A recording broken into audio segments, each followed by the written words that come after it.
Hey guys, welcome back to my channel. Today I'm going to talk about mental health. No, it's not an exciting subject. It's definitely not a popular one, but it's vitally important to discuss.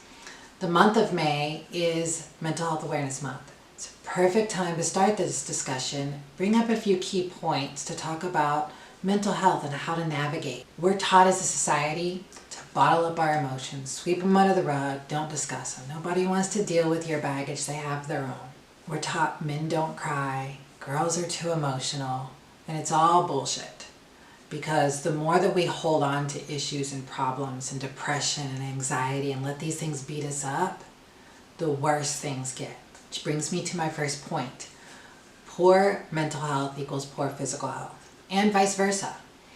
When we don't take care of our mind and our emotions, it affects our body.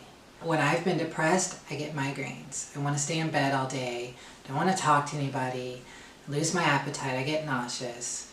And those are just some of the effects. Something I read recently, don't quote me on it because I didn't write down my resource. When you're in a poor state of mental health, you're at 67% greater chance of heart disease. So continuously bottling up your emotions and hiding them away, eating your feelings, doesn't really help the issue. It causes things to get worse. That brings me to the third point, which is self-awareness. Knowing where you are in your emotions and where that can take you.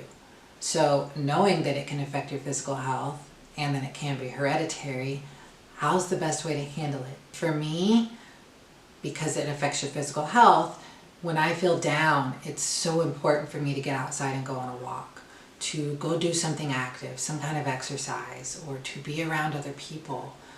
Knowing that there are people around that you can spend time with is really important. It does help, which in turn brings me to the last point, which is resources. Knowing that there are people to talk to, whether it be family or friends or a counselor. I did partner with BetterHelp.com to do this video. BetterHelp is an online resource. Have counselors that you can do Skype sessions with. It's an amazing service that provides something for you in your own home.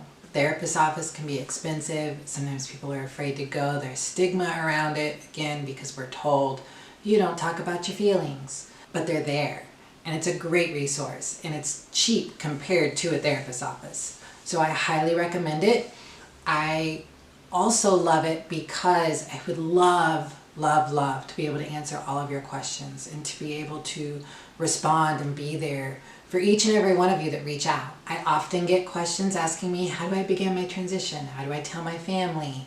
How do I come out to my friends? And I love, again, to answer all of your questions. I don't know how to answer them all correctly, and I don't have the time. I wish I did. First step that I did was see a gender therapist. That was extremely important for the rest of my journey. So I would suggest reaching out to BetterHelp and looking for a gender therapist. I did ask, and they do have them. So don't be afraid to find somebody to talk to. The link will be in the description box below, as well as links for the Trevor Project and the Trans Lifeline. There are places that you can call and people that you can reach out to. I've been in so many dark places because of so many different issues in my life. I never learned how to really socialize because as a little kid, I didn't fit in with the boys. And being a boy, I wasn't really supposed to just go hang out with all the girls. I was supposed to like the girls. So I didn't know what to do. So most of the time I just spent it by myself at home. I was a loner. I was good at sports, which is the only reason I wasn't an outcast, but really wasn't everybody's friend. I didn't go to parties. I didn't really hang out with anybody. I never did proms or formals, and that carried over to today. I'm still not great at socializing. When I'm in big groups, I kind of tend to shy off to the side. So that's always with me, and I often still today feel alone. And then recently, I lost my best friend. And I know I've mentioned it in other videos, but my cats are my world. And my boy Buddy has been suffering for a long time. And I lost him in April, and it put me in a really dark place again. And I didn't want to be here. And if it weren't for a few friends that were there for me, I probably wouldn't be. And I have my other cat too, which is what keeps me going. But there are days This morning was one of them. I couldn't do anything but cry because that little guy was my best friend.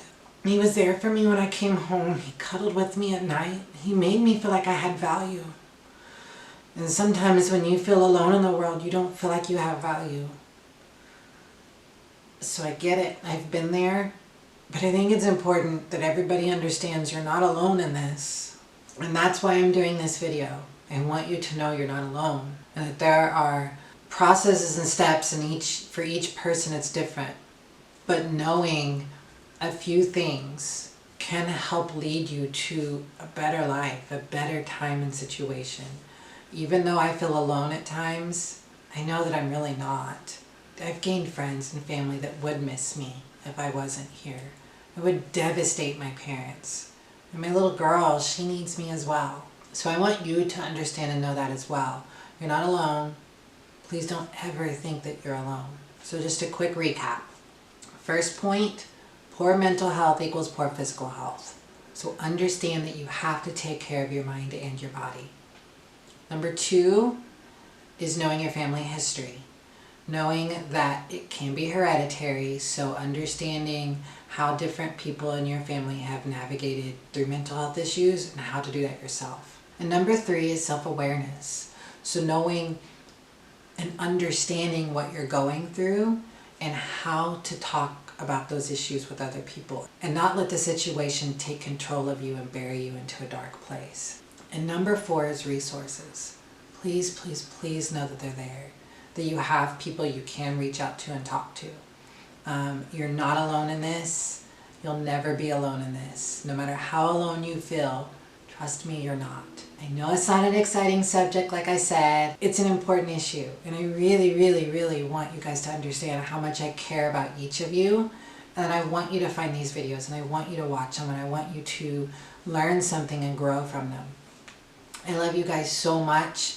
Thank you again for watching. Comment, like, subscribe. Please check out the resources below. Till next time, bye.